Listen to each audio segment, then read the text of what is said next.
Thierry Bruton has quit as European Commissioner for the Internal Market, blaming European Commission President Ursula von der Leyen for his resignation.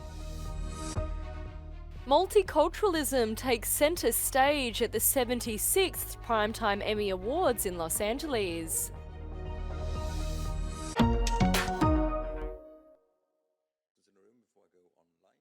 Thierry Bruton has quit as EU Commissioner for the Internal Market, blaming European Commission President Ursula von der Leyen for his resignation.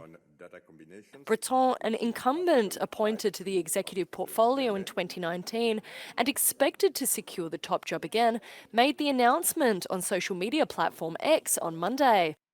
The Frenchman claimed that von der Leyen pressured Paris to submit another candidate for the upcoming new College of Commissioners due to, quote, personal reasons. He wrote on X that he became aware of the alleged lobbying, quote, a few days ago. I have concluded that I can no longer exercise my duties in the college, he said. The European Commission did not immediately reply to a request for comment. Bruton's resignation forces France to submit a new candidate for European Commissioner. It also deprives the Renew Europe political group of one of its most prominent representatives. The new College of EU Commissioners was expected to be finalised by the 1st of November. So California, vote for Trump. The FBI says Donald Trump was the target of an apparent assassination attempt on his Florida golf course. The incident happened at around 2 p.m. local time when Secret Service agents saw a rifle muzzle in the shrubbery that lines the green. An agent fired and the gunman dropped the rifle and fled in an SUV. At a press conference, a picture was shown of what law enforcement found at the scene: an AK-47, backpacks and a GoPro camera. The man was later stopped and arrested by police officers in neighboring Martin County. We certainly have the vehicle involved in the incident at Mar-a-Lago, and we have the suspect that they were looking for. And now the FBI and the Secret Service will take over that investigation. Sunday's assassination attempt is the latest incident in an election campaign year marked by unprecedented violence. On the 13th of July, Trump was shot during a rally in Butler, Pennsylvania, and a bullet grazed his ear.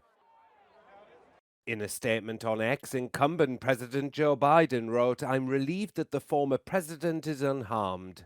Biden withdrew from November's presidential race in July, giving way to Vice President Kamala Harris to become the party's nominee. On X, she said she was glad Trump was safe, adding, "Violence has no place in America." The FBI said an investigation into the shooting is ongoing and urged people to stay away from the area.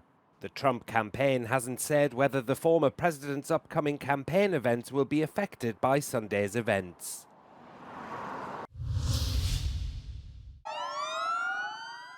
Moroccan police have stopped hundreds of migrants from crossing into the Spanish enclave of Ceuta.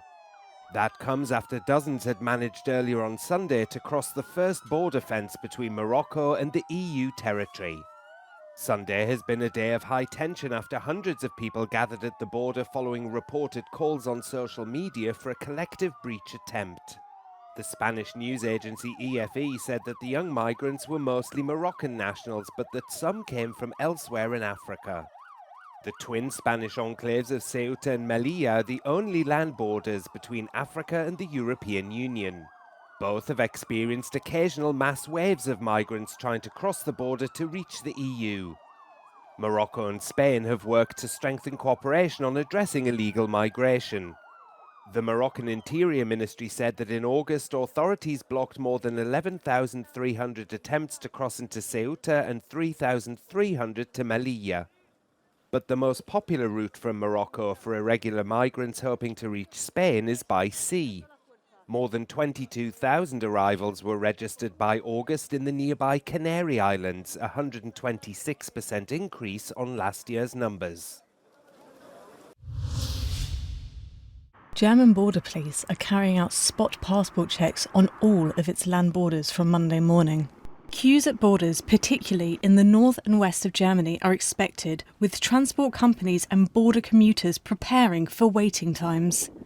Migration expert Svenja Niederfranker explains why this is happening. in the current political climate, the German government wants to show that they are doing something. And with the upcoming elections and the past elections, this is very important political signaling, of course. And it signals we take back control of our borders. Research has shown usually with these border checks, it's usually not the big fish, it's the smaller fish that will get caught. And not every single smuggler will get caught either, because obviously they know where the border checks are and they will find different ways to do it. The German government is hoping that these checks will lead to those who have been banned from entering Germany being turned away at the borders. And what about the public's perception of these extended controls? We asked people in Berlin. Also ich halte von zusätzlichen neuen Grenzkontrollen nicht sehr viel. Ich denke, durch Schengen hat Europa sehr viel gewonnen. Ich kenne Europa noch aus der Zeit, wo in jedem Land halt eine Grenze war. Und ich genieße das, dass es so ist, wie es im Augenblick ist. Und ich denke mal, ein Problem ist nicht die Migration, sondern eher die Integration in Deutschland. Ich bin irritiert und ich glaube, dass es eine Entscheidung Richtung Populismus und populistischer Politik ist. No, I don't think it will change anything because they will still have like a lot of workers like lacking in a lot of industries, and the sentiments are probably like I think that the rejection of immigrants is probably deeper rooted, if I may say, in other, in the social economic context and other things. I don't think it will bring anything. With police and authorities carrying out these checks from Monday morning, experts and a police union are warning they need thousands more personnel to carry out these controls. However, with the federal budget already so stretched, it seems unlikely that these positions will be created. Liv Stroud in Berlin for Euronews.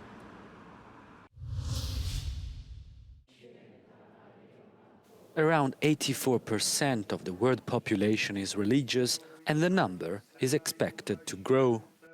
In some countries, religious beliefs and voting intentions are closely related.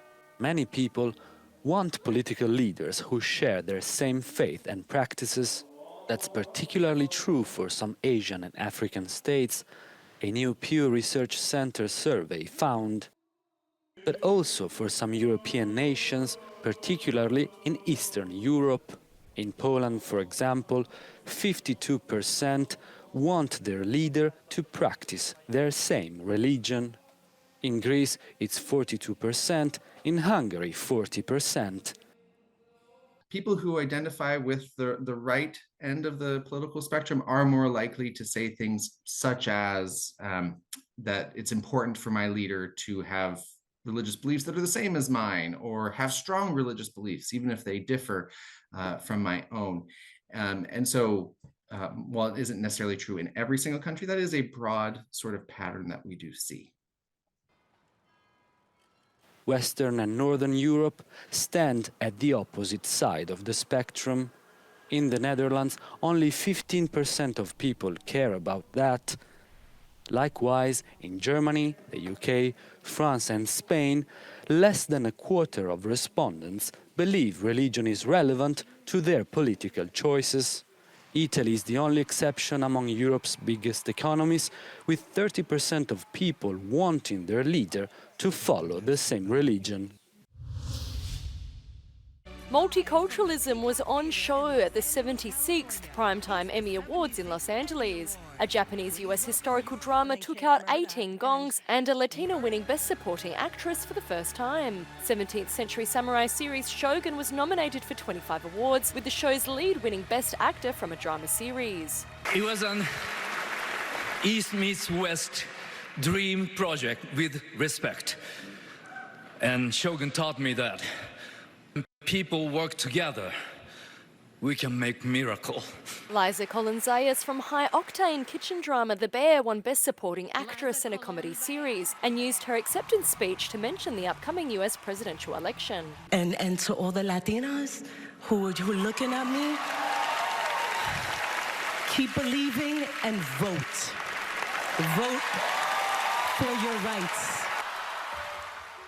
Other television programs that took home numerous trophies include the HBO Max comedy series Hacks and Netflix dark comedy Baby Reindeer.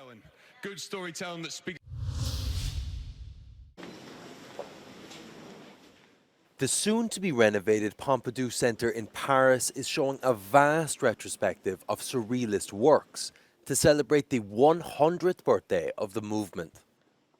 About 500 artworks from Picasso to Dali are on show in the exhibition that was first displayed in Brussels last spring. Surrealism is in fact the reaction of young people who have been sent to the war when they were 20 years old at least, and finally they came back and wanted to destroy the world, who was this world, who had driven the civilization and the humankind to the destruction. So they wanted to build something completely new. The retrospective aims to show the scope of the movement, officially dissolved in 1969, with an emphasis on long overlooked female artists. Le message du surréalisme est assez simple, c'est l'apologie de la poésie. Et la poésie, qu'est-ce que c'est? C'est un mélange de rationalité, de pensée et en même temps d'imagination, de délire. Et c'est cette équation-là, très simple, que le surréalisme a toujours répétée. This expanded exhibition will run until January the 13th, 2025 in Paris. It will then tour Spain, Germany and the United States.